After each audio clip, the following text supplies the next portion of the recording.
안녕하십니까, 혈관외과 전문의 박윤수입니다. 오늘은 하지정맥류 수술 시 시행하는 마취 방법들의 종류에 대해서 간단하게 말씀을 드려보고자 합니다.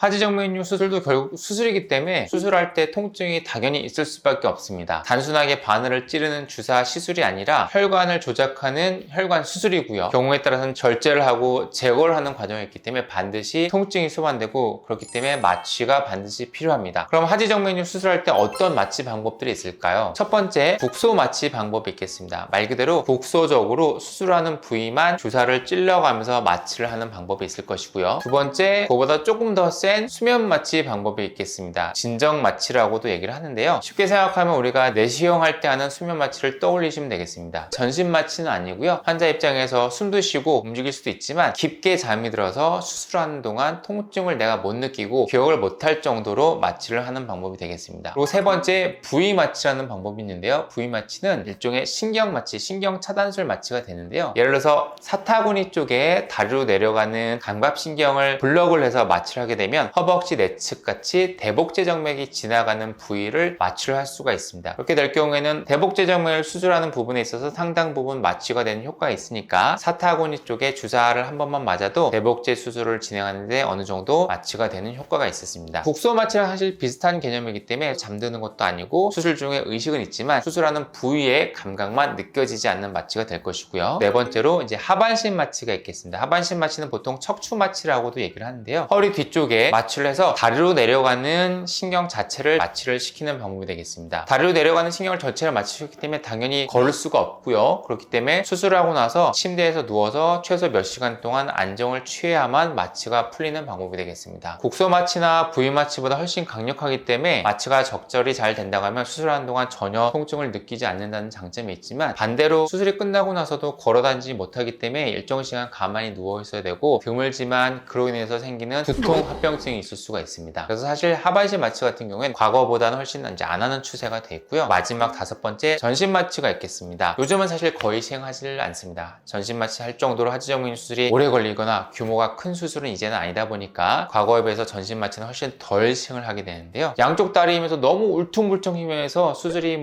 두세 시간, 서너 시간 이상 걸려야 되는 경우, 그 다음에 마취 방법도 병원마다 시스템이 다를 수가 있기 때문에 전신 마취를 또 시행을 하는 경우들이 있습니다. 현재 가장 많이 시행하는 방법은 국소 마취와 수면 마취가 되겠습니다. 저희 병원 같은 경우도 수면 마취를 주로 시행을 하게 되는데요. 어떤 마취 방법이 더 좋다 나쁘다 할 수는 없는데, 수술이 잘 되는 것도 중요하지만 이왕이면 수술할 때 통증이 없고 아프지 않는 것도 아주 중요한 문제가 되겠습니다. 그렇기 때문에 수술을 할 때는 내가 이 병원에서 어떤 마취를 하게 되는지, 이 병원은 어떤 마취로 하지정맥류 수술하는지도 한번 확인을 하시고, 그 마취 방법의 장점, 단점에 대해서도 한번 잘 알아보시고 병원을 결정하시는 것이 좋겠습니다.